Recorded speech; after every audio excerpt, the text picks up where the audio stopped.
Hello and welcome everyone. Thank you so much for joining us in today's webinar, Impactful Leadership in the Post-Pandemic Workplace.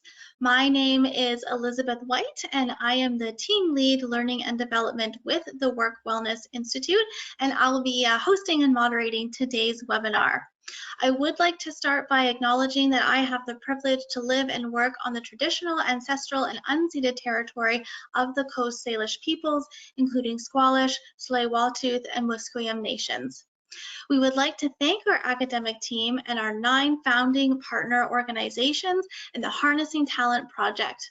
Harnessing Talent, Alliance for Recruiting and Retaining Canadians with Disabilities and Mental Health Challenges, is a 3-year project funded by Employment and Social Development Canada. This webinar is made possible through the support of ESDC, as well as memberships to WWI. And we want to thank our advisory committee and speakers who contribute to this webinar series.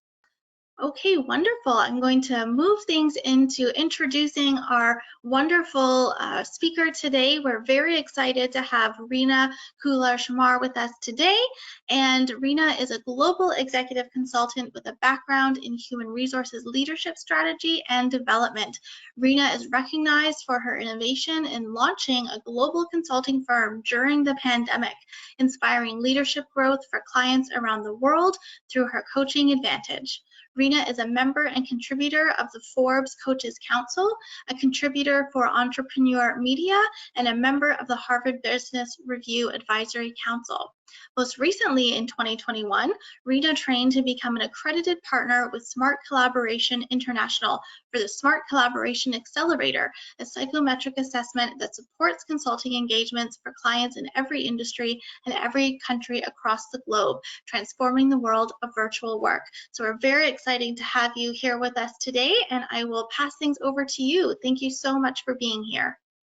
Oh, it's my pleasure. Thank you for having me. I think with webinars over the last almost 2 years, it's been so important to talk about topics that have evolved significantly, I think, globally. So bringing global perspectives, and in this presentation today, while we talk about leadership, it's just a pleasure to be able to highlight different case studies and leadership in different organizations and how leaders are navigating some of the post-pandemic workplaces, returning to work, the hybrid workplace, and the effects of empathy, transparency, and respect. And we hear about these traits a lot. These are characteristics that we talk about in leadership teams, executive teams, in creating culture in workplace organizations.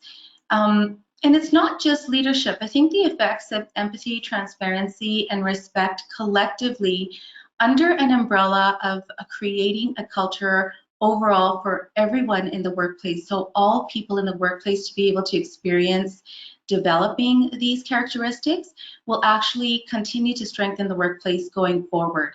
As we've seen, unprecedented circumstances change an organization significantly, the type of roles that are needed in an organization. So today, when we focus in on impactful leadership in the post-pandemic workplace, and we zoom in on these 3 aspects that are going to be key for leaders and everyone in the organization to move forward with, I'll have an opportunity to talk about these 3 pillars. And when we talk about these 3 pillars, I'll also talk about the outcomes of the 3 pillars. So I'll highlight the necessity of having these 3 pillars bind in order to be a leader, changing an organization's culture, being impactful in that way.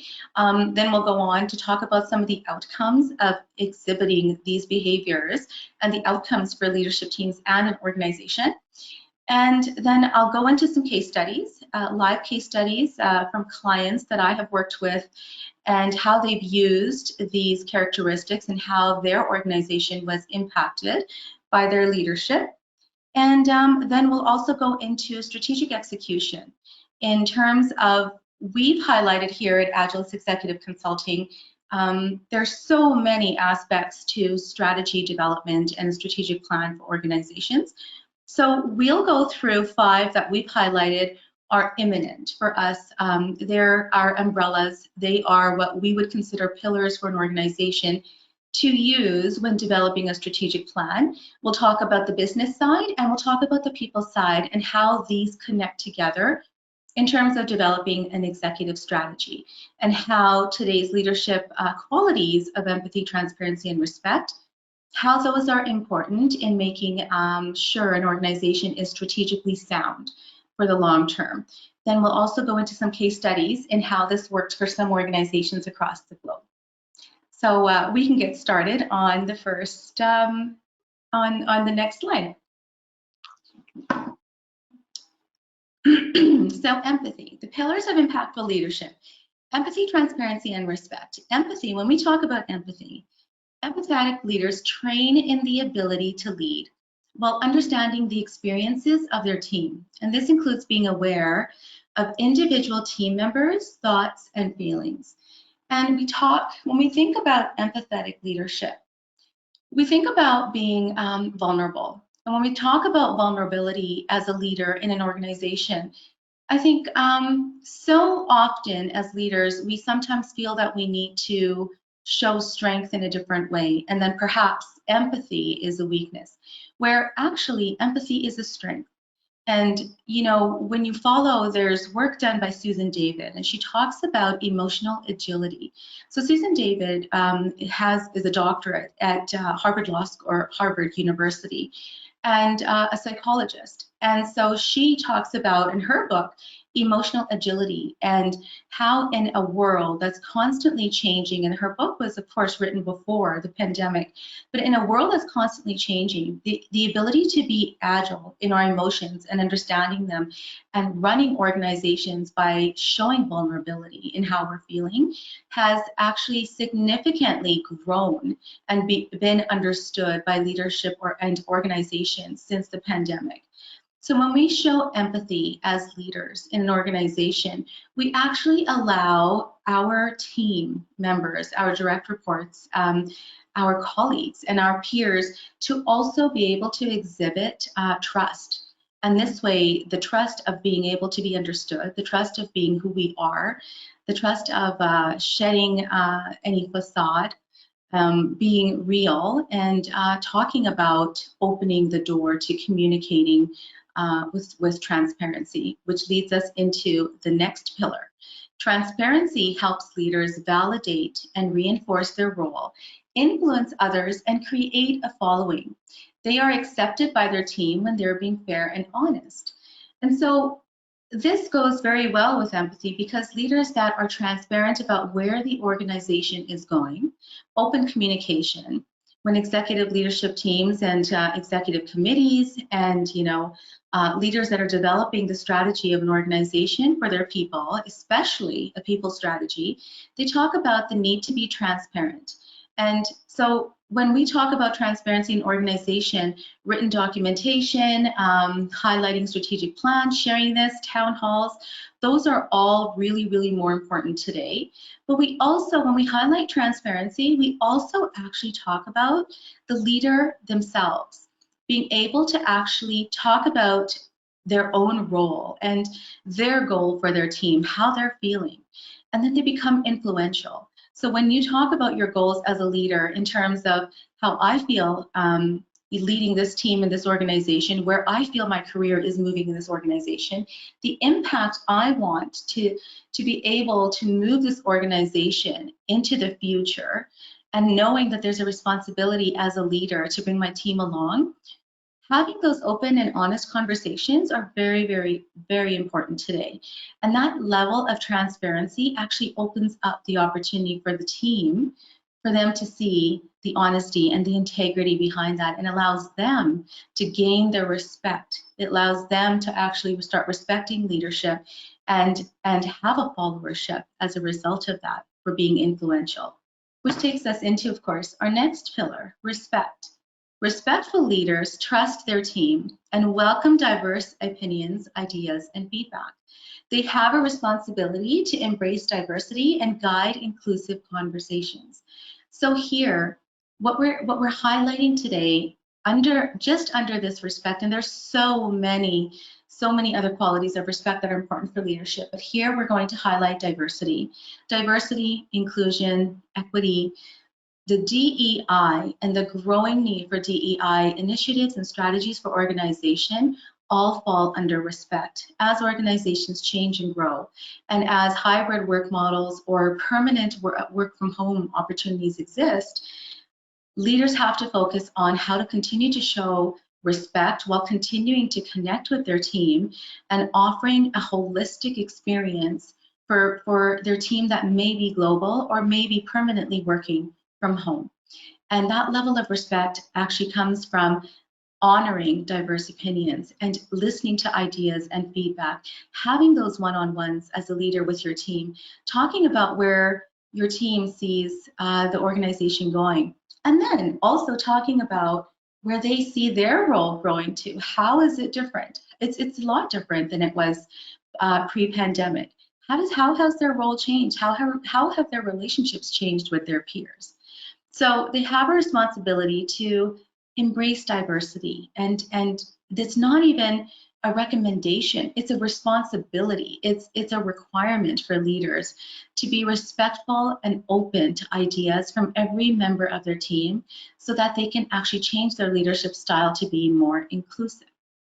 So when we talk about these pillars, I'm going to highlight a few case studies that may help exhibit how these leaders have led their organizations under these pillars. So when we talk about empathy, we're going to go to Alberta. Here in Calgary, we have, and this is a case study that one of my clients has shared, and I've worked with my client through this project, is our local police chief. Our chief constable, Mark Neufeld, was hired here in taking over big shoes to fill from our previous chief in 2019. And so what Chief Neufeld brings to the table is when we talk about empathy, we highlight empathy. We talk about Chief Neufeld's ability to showcase vulnerability through sharing his story. So what Chief Neufeld has done is he shared his journey with us. His hometown, Alberta, his upbringing, his relationships growing up, and his professional journey, and how he's worked his way through so many different opportunities through the community and through the police network, through different opportunities that helped him grow his career, and along the way, how that has impacted his personal journey as well, and how closely tied his professional and his personal journey were in terms of where he wanted to move and see his career grow. The quality of empathy for Chief Neufeld is so significant for him. Empathy is a part of his core. Empathy is not a professional leadership quality. It's actually a quality for humanity. Empathy is a quality that guided his professional career to where he is today, how he's chosen to create relationships, how he's chosen to lead his life and professional life as a result of this quality. And of course, working in the organization and the industry of policing, this is imminent. Empathy is imminent. And so when we talk about success stories, we see Chief Neufeld, how he's worked his way up the ranks of this incredible career. And now being the chief in Calgary, he continues to exhibit as a very natural part of his nature, empathy. And this is where his ability to gain followership and be influential and have the respect that he's earned continues to grow and will continue to grow with him. So there's a success story there in terms of a case study. Transparency. We can take you to a case study that we did in Europe. So one of my clients in Europe, in Poland, she works for the largest law firm, Dentons, in the world. So you have this incredible branded organization. And Reena was hired by this organization to lead as a top litigator, a top tax litigator in Europe. She was hired and sought after, very, very well known in the community of law, and sought after as a top litigator to grow a tax team in Poland and then eventually across all of the European offices. And she did this successfully created this an incredible team, this incredible department. She created the ability to have a litigation department run seamlessly with a number of associates and partners, and you know, very, very successful in leading in this area. Along the way, she shares with us that, you know, when you think about your professional journey, your personal journey is very, very much tied to this. And again, we're talking about these emotions and these characteristics that are, you know, not only known for the workplace, but these characteristics are known for day-to-day living and day-to-day life as people. So with transparency, what she highlighted to us is she wasn't well. And she didn't know why she wasn't well. She wasn't feeling well. And we talk about mental health awareness. And she's created this followership and this, you know, incredible team, yet she wasn't well. And so for her to take a break and focus on her mental health also meant that there's an opportunity and a possibility for her not to be able to lead her team. What does that mean for her career? How did she feel in that moment? And so her story is such that she took it upon herself to grow through her mental health illness and change not only her personal life, but the trajectory of her own career, and create something that would impact her entire organization and people around the globe. She created the Next Mind program for Dentons. So what was happening to her, where she refused to give up and refused to allow herself to lose a career and herself in something that she's worked so hard in, she decided to create an opportunity to offer mindfulness in an industry that has never offered an opportunity for lawyers to be able to be transparent and open with how they're feeling. So when she talks about it's okay to not be okay, that is so powerful. That phrase, that saying is so powerful, because it is okay to not be okay. And for a leader like Reena to not only be transparent and say, I was not okay, and as a result of me not being okay, this is what I chose to do with my career. She shifted and pivoted, created a program for mindfulness in Dentons, which went across the entire organization globally. And other competitive law firms have followed her this significant program and decided to also be open to talking about the power of mindfulness and the power of being able to be transparent about how we're feeling, and opening programs outside of just an employee and family assistance program, but opening programs in-house to help their teams and talk about what isn't working. So that's a case study, again, that was a very powerful leader that decided to change and be open and talk about it versus, you know, sometimes closing up and thinking that maybe it's not right for us to talk about. But this was a significant case study that I encourage you, these case studies are on my website as well, to read through and learn about through their journey. Respect. So when we talk about respect, again, there's so many aspects of respect that we can highlight, but for the purposes of this presentation and the impact of impactful leadership, we talk about DEI and diversity, equity, and inclusion. A case study I'm going to take you to is in New York. And this lawyer, now lawyer, associate lawyer, with who is a litigator with DLA Piper in New York, her name is Alice. So when we met with Alice, Alice is a client, and she took us through her journey, and her personal and professional journey highlights what is happening in the world today. It highlights what continues to happen in the world today, and it highlights the past.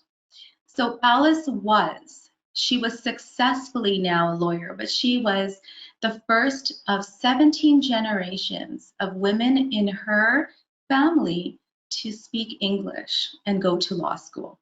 And so what her journey is she was significantly bright, growing up in an African American family.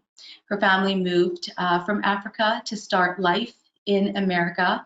And we've heard about stories of struggle. Hers is definitely one of them, with a mother that, you know, couldn't speak English, wasn't schooled, and a grandmother that wasn't schooled as well, and a father that was significantly hardworking and had the work ethic to continue to provide for their family.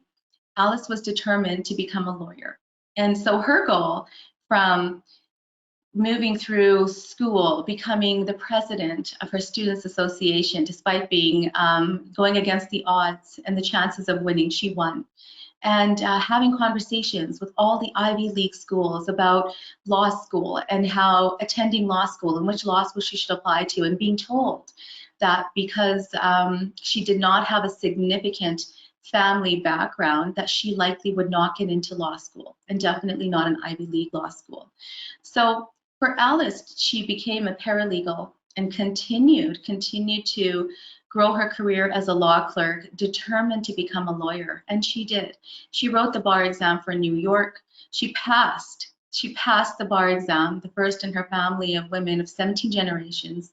She then became an associate lawyer with DLA Piper, going against the grain and against the odds of what she was coached on, of what she was, you know, as school mentors and school counselors had said, that there is possibly no chance for you to be able to apply to these law schools and receive a job as a lawyer.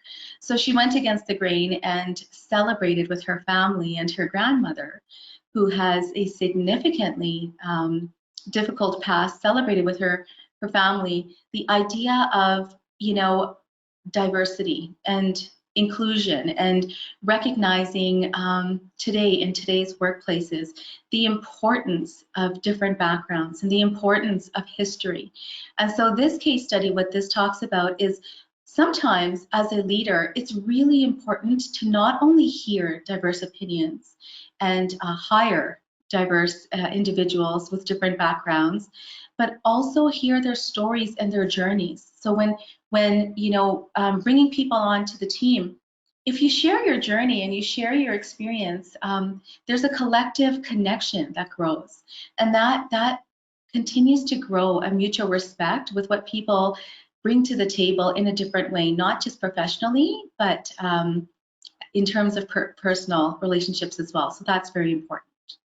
So now what we'll do is we'll go to the next slide, and we'll talk about the outcomes of impactful leadership. So the outcomes, productivity and engagement. When we think about empathy, empathy leads to higher productivity and higher engagement. So organizations, they measure the effect of empathy through the outcomes produced when people in the organization feel valued, heard, and understood. So empathy, again, it's as a personal trait of ingraining this and leading by example. Organizations have seen that through the use of understanding people's journeys, through the use of understanding the qualities that people bring to the table in terms of your team and the outcomes, the productivity increases and engagement increases. This builds a stronger team. This builds higher opportunities for success for an organization.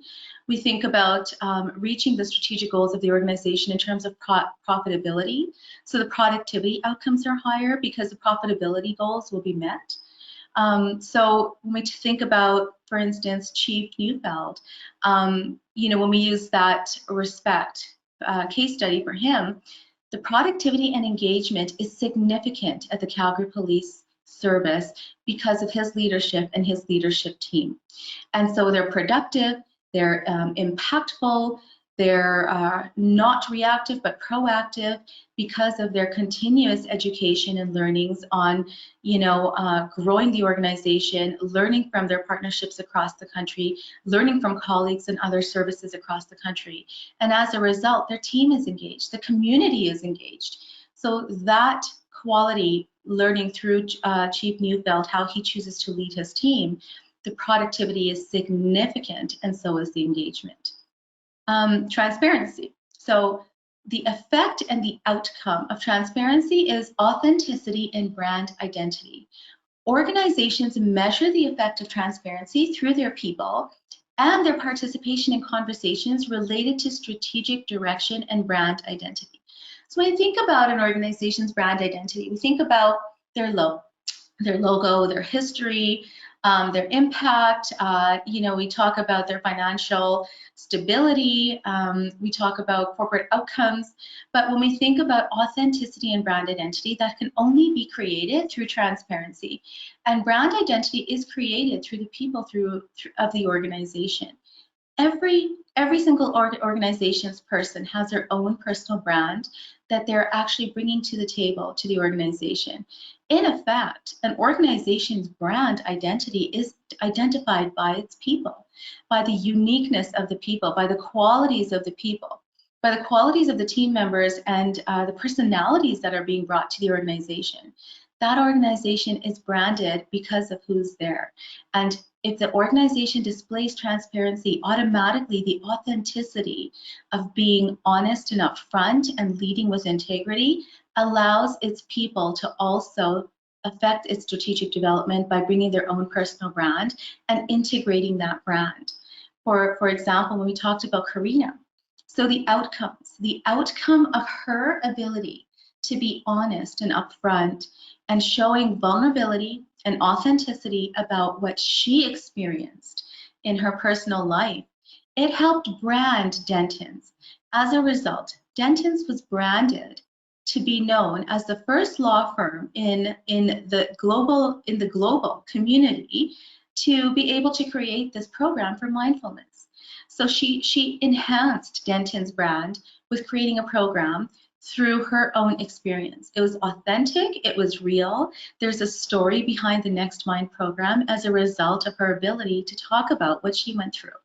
So that's where that case study outcome is significant as well. Respect, relationships, and again, diversity.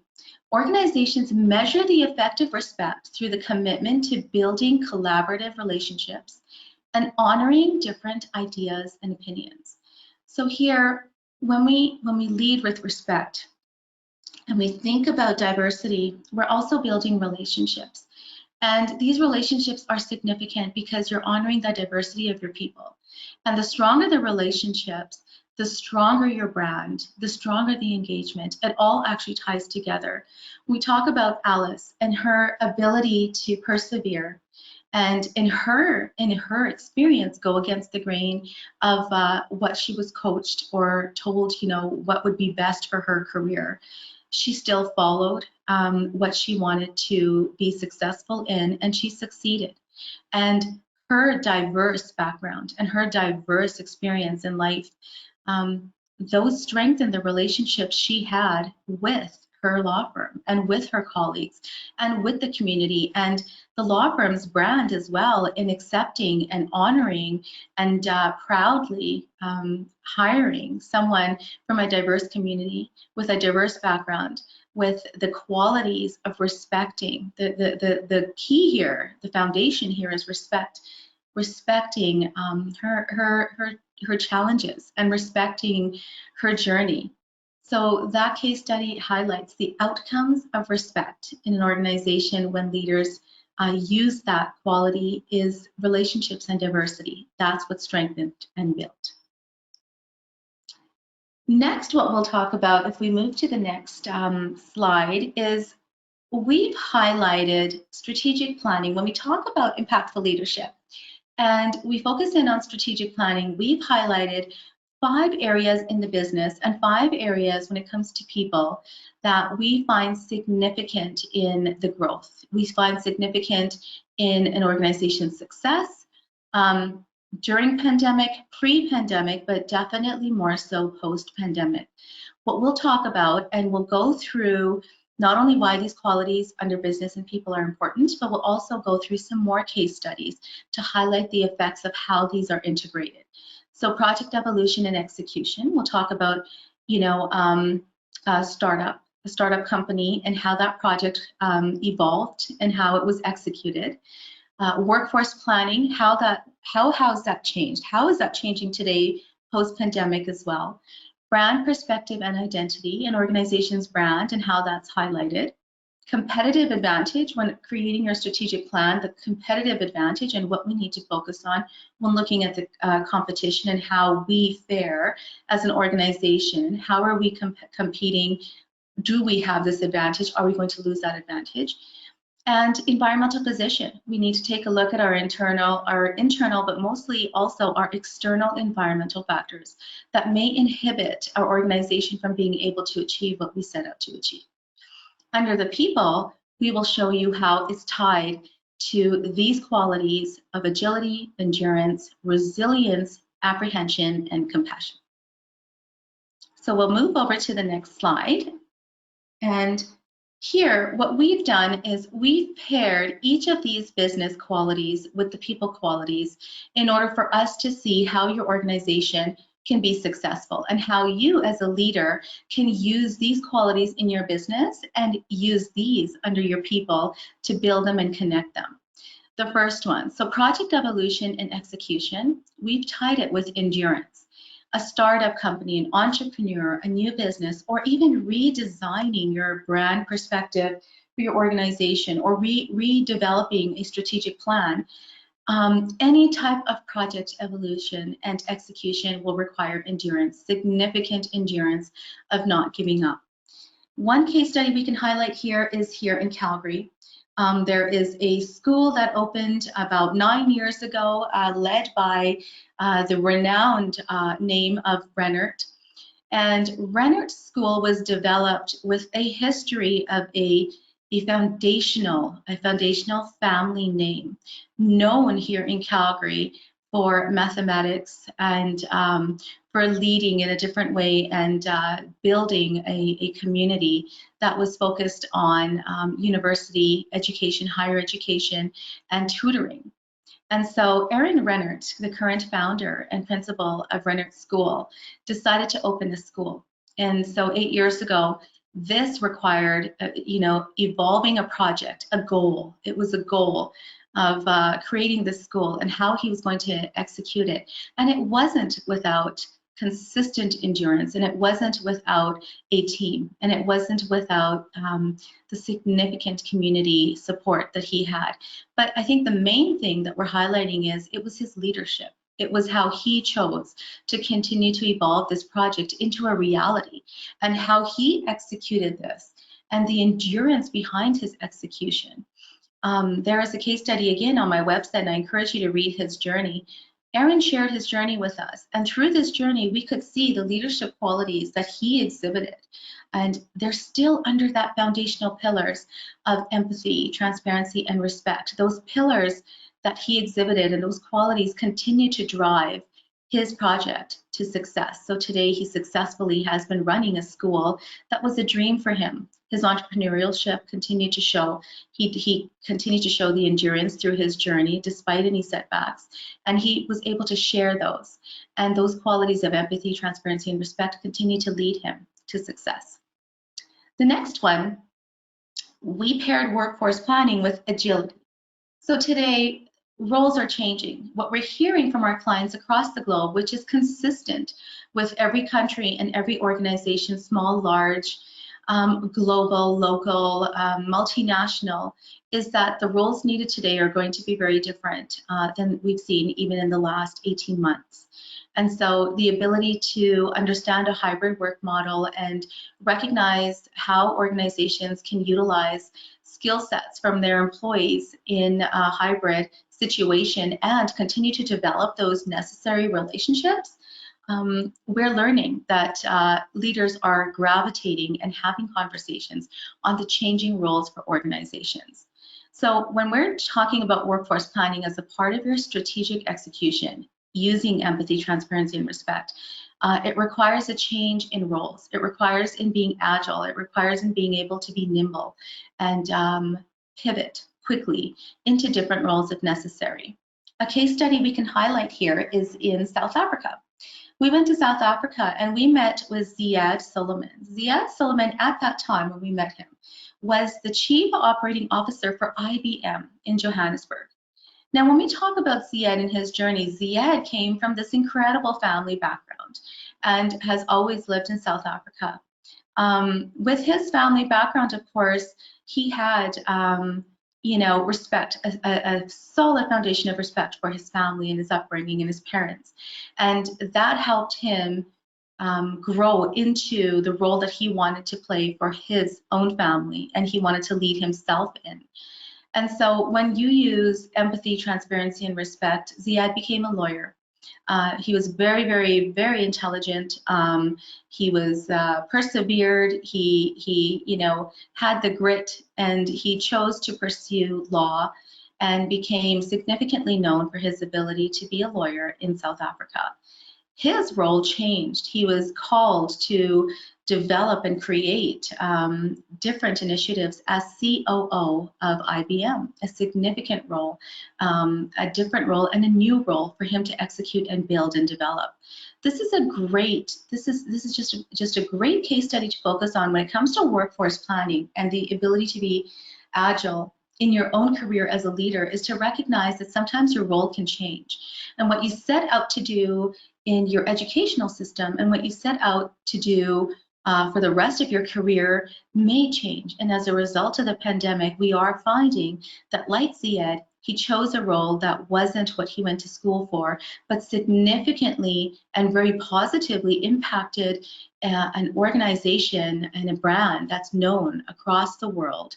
And he created roles and ran the organization and had to be agile in recognizing that he had also a different skill set and different ability to change and grow his own skills to be able to execute a role that was so significant for that organization in South Africa.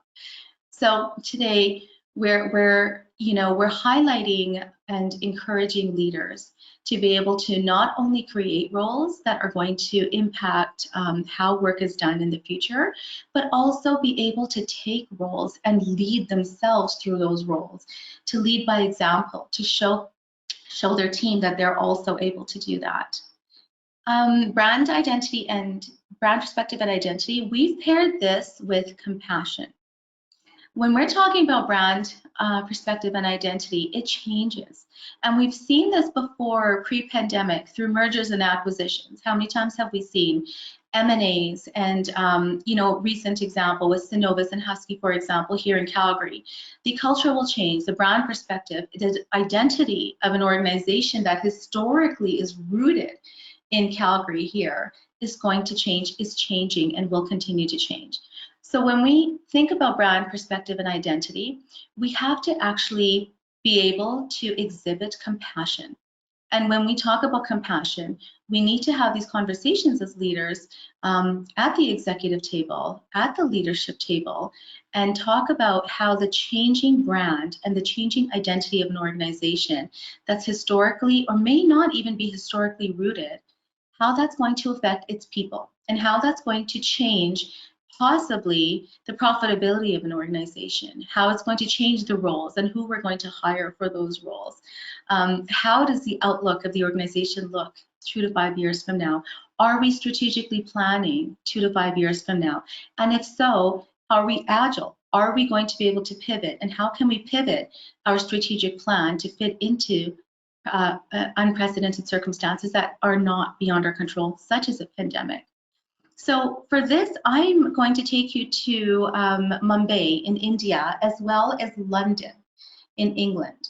So this case study, we have a client that we met with who works for Norton Rose. And Norton Rose Fulbright is an international law firm. And again, well-known, very competitive, but it didn't at the time necessarily have an office in India.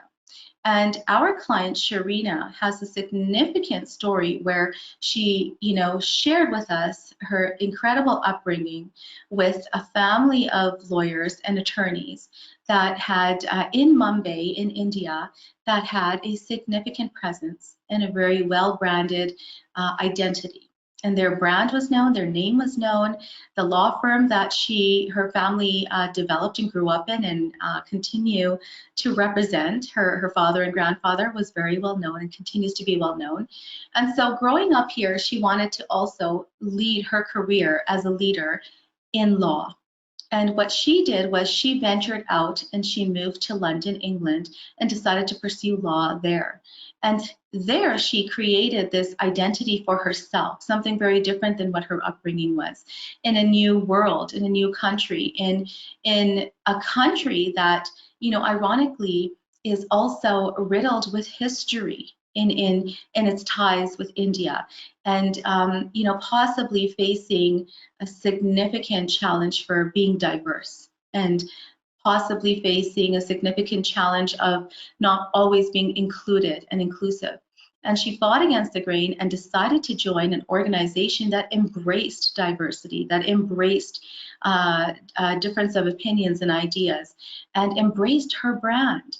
And her situation and her beautiful story is such that not only was she impactful for a multinational firm in London, England, but she was able to create an impact for Norton Rose and a brand and identify Norton Rose in Mumbai, India, by creating and opening the office in India for Norton Rose. So she took a step and a leap of faith and used her leadership.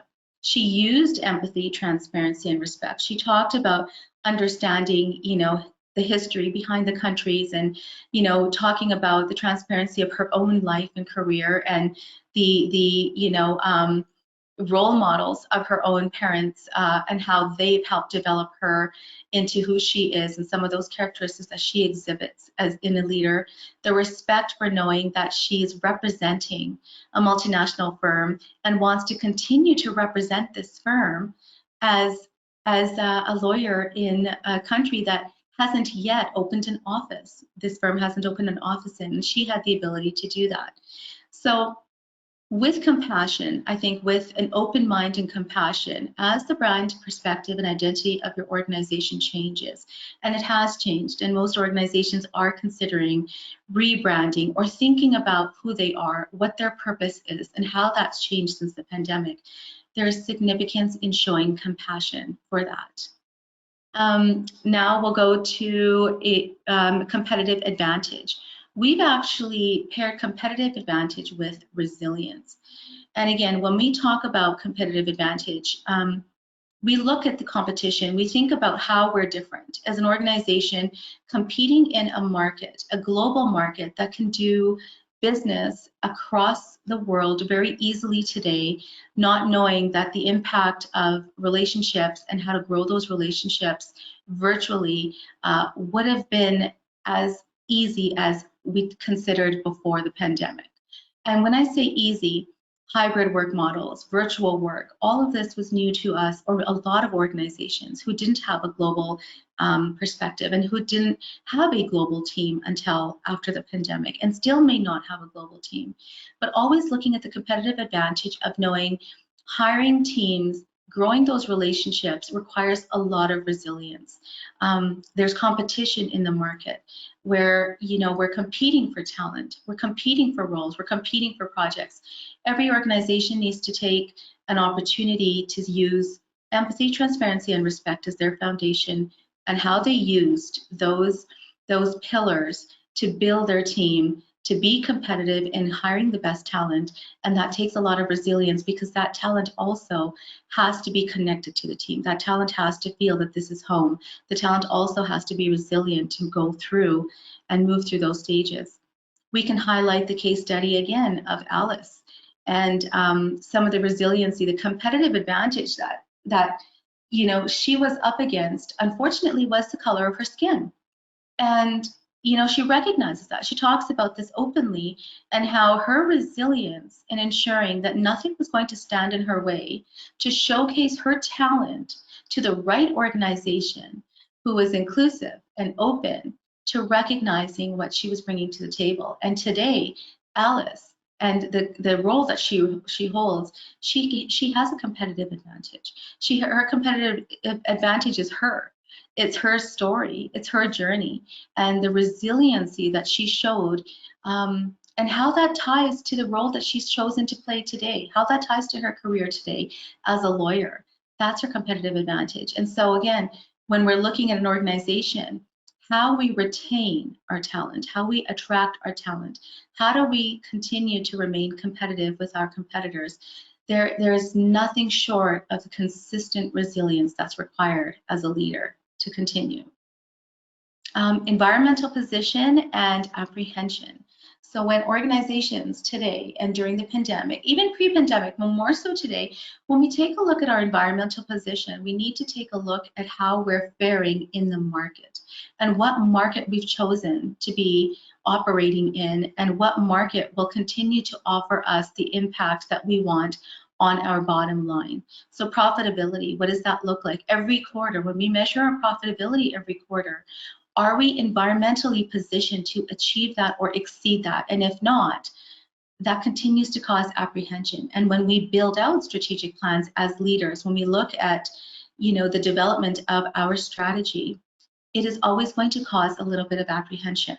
And so when we talk about empathy, transparency, and respect, we have to be empathetic to our team and what they're exhibiting in terms of their roles and how they're going to continue to be successful in their roles in the scan of the environmental position that they're in. Transparency, are we being honest with how we're feeling? Are we being honest about our journeys and the impact of how that transparency and that openness and honesty can impact how we lead our teams? And respect, showing the respect that it's very, very normal to feel apprehensive in unprecedented circumstances.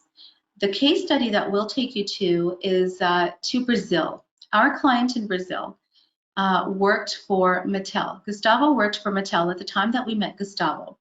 And he shared his incredible, incredible resilient journey with us, where leading an organization like Mattel in the leadership role, in the executive role that he had, he was consistently successful in his performance, consistently successful in his deliverables, and consistently successful as a leader for his team. And that required, apprehension. The apprehension that he was feeling was, will he continue to be successful? How can he continue to be successful? But that also had an effect on his health. And when we talk about the effect on his health, Gustavo tells us that, he despite it being the pandemic, he ends up very ill in the hospital. And his illness and his ability not to be able to perform at the level because of his illness at that time made him realize that there were things in life he needed to do, and he needed the balance. And the constant apprehension of scanning the environmental position in the role that he was in was causing him to consider maybe, just maybe, there was something different out there for him. So what did he do? He focused on his health. He prayed, gave himself some strength, decided to leave the position so he could give the best of himself to the people that mattered, got married, and he started a new role in a different organization and decided to try something different, still always focusing on the fact that apprehension is always going to be there, and being apprehensive in any role as a leader, it's very normal. But he understood the needs of himself. So here, empathy for himself played a huge role. Transparency, he was honest with the organization and still had so much credibility and retained the relationships about how he was feeling and why he wanted to leave. And the respect of his followership and the respect of his team and the respect of his peers, and how that had an effect on him and where he chose to be and how he healed as a result. So those case studies, please do continue to go on our website, take a look at those journeys. They're called the Extraordinary Executives, and how these leaders measured success. And what you'll find is a consistent theme of their impact, their leadership impact, and how those pillars of empathy, transparency, and respect are consistent for all of these leaders in their organizations. And there's so much we can learn from learning about each other's journeys. And I encourage all of you to continue to educate ourselves and connect with our, others across the globe, and learn about how we're doing what we're doing and how that's working for our companies, and how we can impact other people along the way as well as leaders. We can go to the next slide, which is just informational slide on some of the work that we do, but I can take it over to WWI for any questions that might be available in the last 10 minutes that we have together here. Hi, Reena. Thank you so much for that wonderful presentation and so much to think about and take away as leaders today and moving forward, and in the times that we're living in, where there is so much of this uncertainty and kind of looking to make those connections and have that common thread together. So thank you so much for that today. We'll move into questions, as you mentioned, in these last few minutes that we have together. So to start off, you've mentioned some large organizations like Suncor, and how can these types of organizations that tend to be quite large, typically have a fairly rigid structure already in place, make this shift to embrace some of the things that you've talked about today, like agility and flexibility, and bringing forward that kind of empathy, transparent, respectful leadership? Absolutely. In any type of a merger acquisition situations, especially for large organizations like Suncor and Husky, the most impactful type of leadership is one that communication needs are at the front. You know, town halls are important.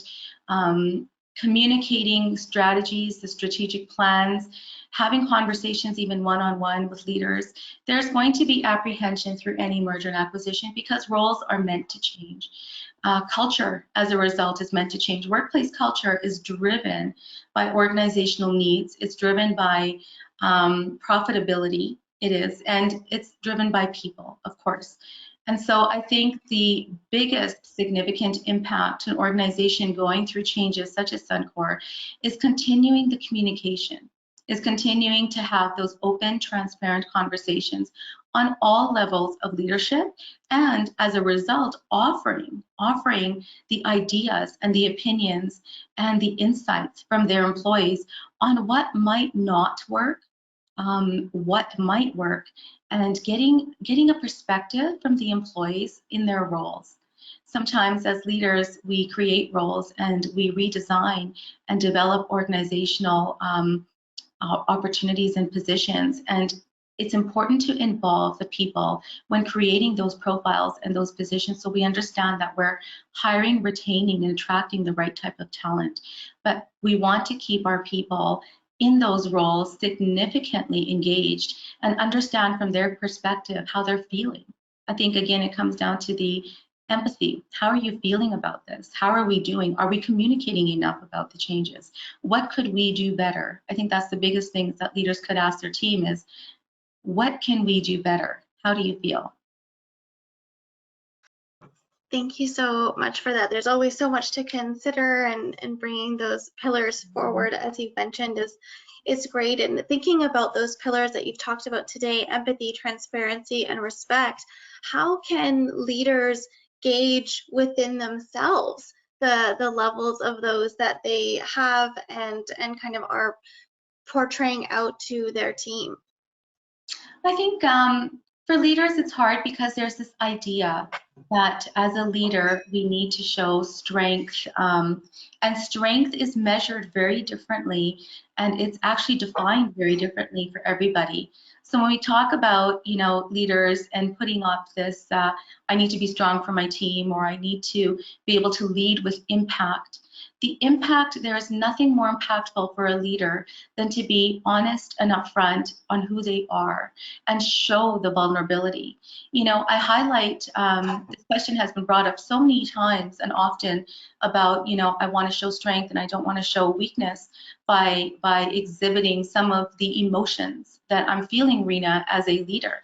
And, you know, I can say this, the United States once had a president who stood on a global platform and shed tears globally live because of his perceived inability to change a gun law and his perceived inability to not be able to change what was necessary, as he shed tears at the loss of hundreds of children that lost their lives. And so when we talk about leadership, I think that, you know, if we're looking at leaders to be able to gain a followership and be so transparent and be able to show their emotions, there's nothing more powerful than a leader to be able to be himself or herself on a global platform, trying to change and be significantly impactful. And our emotions are actually strong. They make us stronger, not weaker.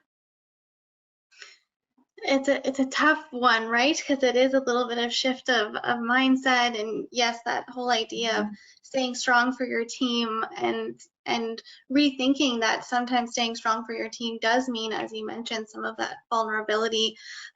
Really good to think about and reframe some of those ideologies that perhaps has been in play for quite some time.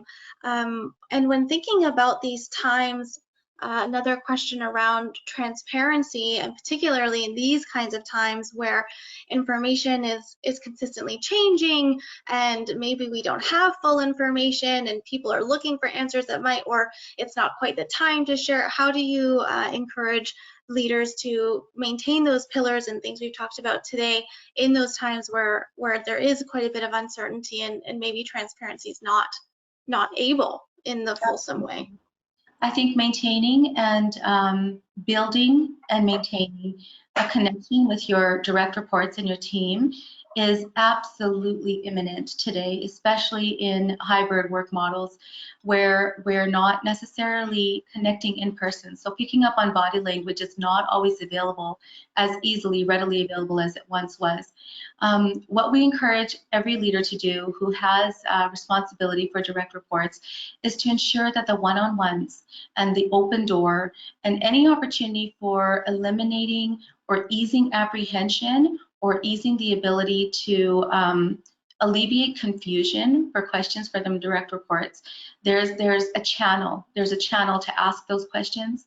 There's a channel for safety in asking those questions. There's an opportunity to continue to connect and build those relationships by having those one-on-ones and asking, how are you? Are you doing okay? Do you have any questions? Leadership teams cannot always share the long-term strategic outlook at that time, depending on the organization. But what they do and what they are committed to doing as leaders is sharing in the ability to connect, sharing in the ability to say, I understand, sharing in the ability to say, you know what, your work is important. This is why it's important.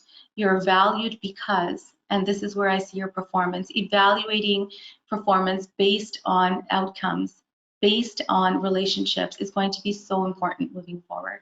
But basically keeping that open door and having those connections continue to build is even more important today, especially if you're working completely remotely.